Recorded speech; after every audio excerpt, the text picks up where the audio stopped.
Uh, uh, I'm way too drunk to review. Narrator, help me out. It was Sunday, March 3rd, 1946. The beginning of a reign of terror for the people of Texarkana and surrounding areas of Arkansas and Texas. A terror so indelibly imprinted that today, 30 years later, people still speak of it fearfully. The incredible story you are about to see is true. Where it happened and how it happened. Only the names have been changed. This is the 1976 film, The Town That Dreaded Sundown, reviewed by the film itself.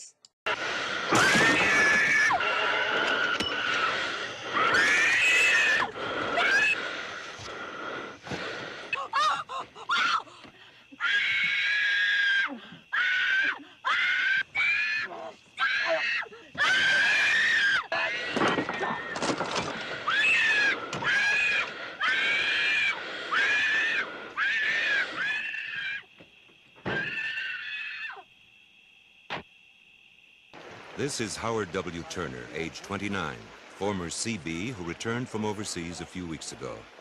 The young girl is Emma Lou Cook, and she is 17. They have been seeing each other for about 6 weeks. Emma Lou had dropped out of school in order to get a job and help out at home. Easiest review ever. Unit 2. I heard a couple of more shots. They came from about a mile in the woods north of where I'm parked. I think the occupants of this parked vehicle have been abducted. Request to 1033. Roger.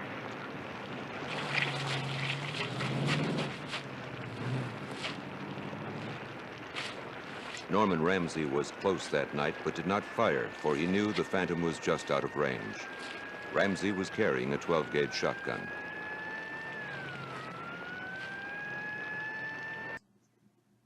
You're doing great, movie. Keep going. 6th, locksmiths were flooded for orders for new locks, deadbolts, and safety chains as the news of the killing attracted nationwide attention. No motive could be found, and it seemed that the killer might attack anybody he stumbled across. A universal fear spread among the people in this city and surrounding areas. Perhaps everyone secretly or openly wondered, am I, or someone close to me, his next victim? Texarkana looked normal during the daylight hours, but everyone dreaded sundown. We're getting the most famous criminal investigator in the country assigned to this case. You don't mean that fellow they call the Lone Wolf of the Texas Rangers? That's right. The big man himself, Captain J.D. Morales, living legend, the most famous ranger in the history of Texas. Sheriff's departments and city policemen have been loaned from surrounding towns and counties. Captain Morales set up curfews and demanded an exhaustive level of vigilance. And when the sun went down, there was an empty, ghostly appearance to this town. Cue dumb comedy scenes for like 15 minutes. The director of this movie's in it, playing a dumb cop, just bumbling and doing comedy stuff. But then we get back to murder again.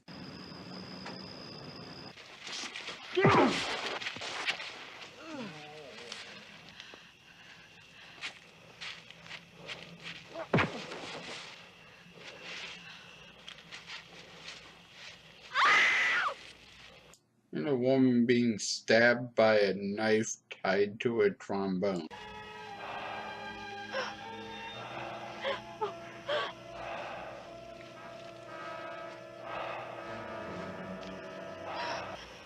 Oh no, please don't hurt me.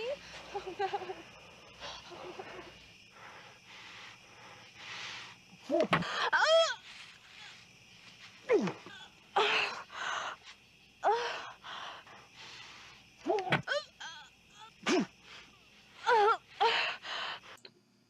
After several murders, we finally wind up the movie with a witness putting him on the right track.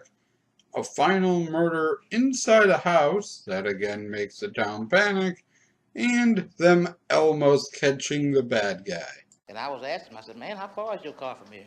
I had already driven 8 or 10 miles. So when I looked around for an answer, I saw that gun. And he told me just keep on driving to Lufkin. So I told him, I said, I won't have enough gas to get back. He said, what'd make him so damn sure I was gonna get back? He said, I've already killed 5 people in Texarkana, what more would make him no different? Lloyd? Did you break something? Lloyd? Call the ambulance.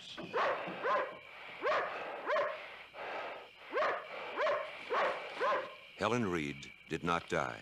She lingered in critical condition in a hospital for weeks, then gradually recovered. People were afraid to walk in front of their windows after the sun went down.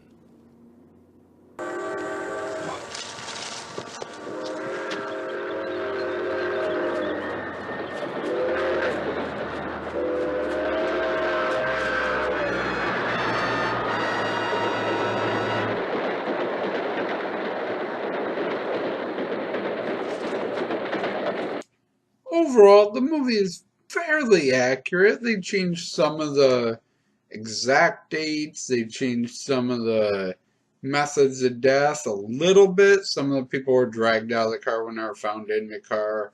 But things like that. Nothing really major. Close enough that the town of Texarkana actually sued the people that made the movie for claiming that Texarkana was still dangerous because the killer was never caught, which he never was. Officially, there's a guy they think did it, but he got life on a different charge, so they never charged him for the murders. It's the whole thing. You can read it on Wikipedia. But yeah, it's a pretty accurate movie, and it's a pretty decent movie.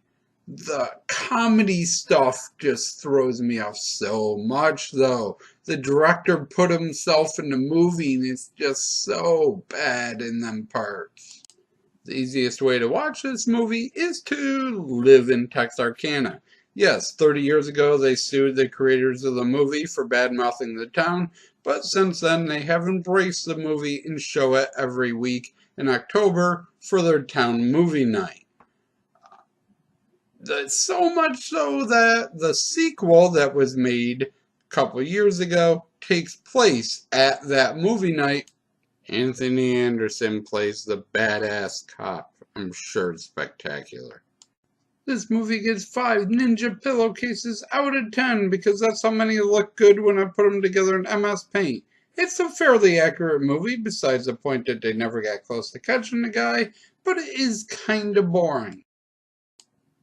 Thank you for watching, and as always, I shall try to do better next time. Here's one of the dumb comedy scenes I mentioned. Where's the captain? I thought he was leading this chase.